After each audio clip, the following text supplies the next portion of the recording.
Hi everyone. I'm here today in my own bedroom at home, relaxed, got my face mask on, washed my hair, ready to talk to you about choosing books.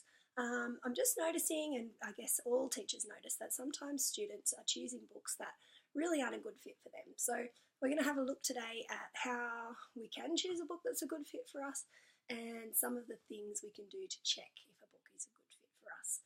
So I've got a couple of books here that I want to share with you, and I want to talk to you a little bit about what they're like for me, and maybe also how you could decide if a book is right for you. So the first book that I've got here is Turtle Tricks. Now, clearly, Turtle Tricks is quite a thin book. When I look through it, there's not a lot of words, and even though I'm really interested in turtles, they are my favourite animal, I am thinking that this book is not really going to keep me excited about reading. It's not going to be going for too long. So what I'm doing is I'm just looking through. I can see the print's really big. I can see while the pictures are really good and it's nice to look at, it's probably not going to entertain me for long or, keep me going for very long, I guess, mainly.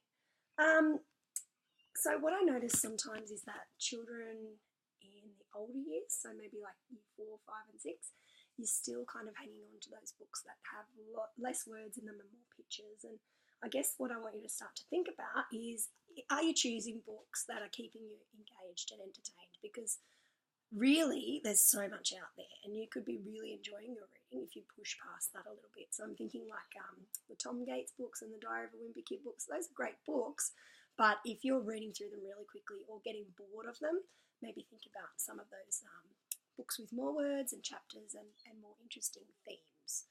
So this book would be great for someone who is learning to read or practicing their reading, but if you are a fluent reader like me, it's probably not going to keep you busy for a very long time. Let's have a look. Now here we've got another book. It's the National Timber Framing Code. And you might think, why is Mrs. Larsen looking at that? Well, I'm looking at it because I'm thinking about building another room on the back of my house. So the framing code, or the way to frame, or the rules to frame, are quite interesting to me. But as I look through, there's lots of very technical diagrams. There's the word substructure in section 2, and I don't even know what a substructure is. Footings, and I don't think that's got anything to do with feet. And joists. I can see lots and lots and lots of information and tables.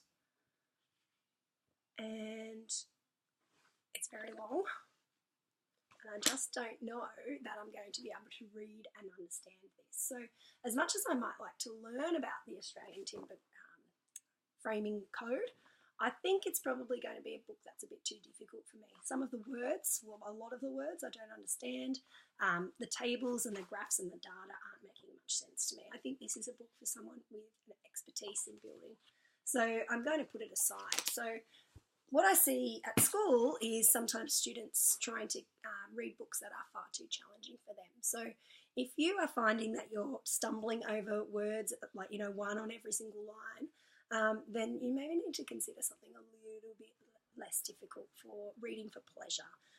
When you're in class or you're learning to read, that's a bit different. So you can really push yourself there, especially if you've got support from your teachers. But at home, when you're relaxing and reading, let's go for something that we can read a bit more smoothly. That's not to say that some words we have to stop and sound out, because some of the books that I really love, I still don't know how to pronounce the names of the characters because they're so complicated. So don't worry about names and things like that. But if the concepts and the ideas are too difficult, let's leave it and go for something different. And the last book I've got is a book that I've already read, and I knew it was a good fit because the title is swell. It's by an author that I know her story. It's by Captain Liz Clark, and it's called, the subline or the subtitle says A Sailing Surfer's Voyage of Awakening, and just a really interesting book for me because I'm into sailing and I'm into surfing. And when I look through, it's organised into chapters, and I'm reading, just scanning my eyes through, and just the language, the words, I can understand them. There's nothing too difficult, although There's a few words in from different countries and different languages, and there's a few places that I need to kind of stop and look at the word to work out where that is. But that kind of makes it interesting and exciting for me. And there's a few pictures that I'm really interested in, but they're not illustrations all the way through. And I remember when I read this book just feeling relaxed and able to read it really confidently and connecting with the themes and ideas in the book. So I hope that this video has helped you a little bit today. It's my first time making a video like this for students.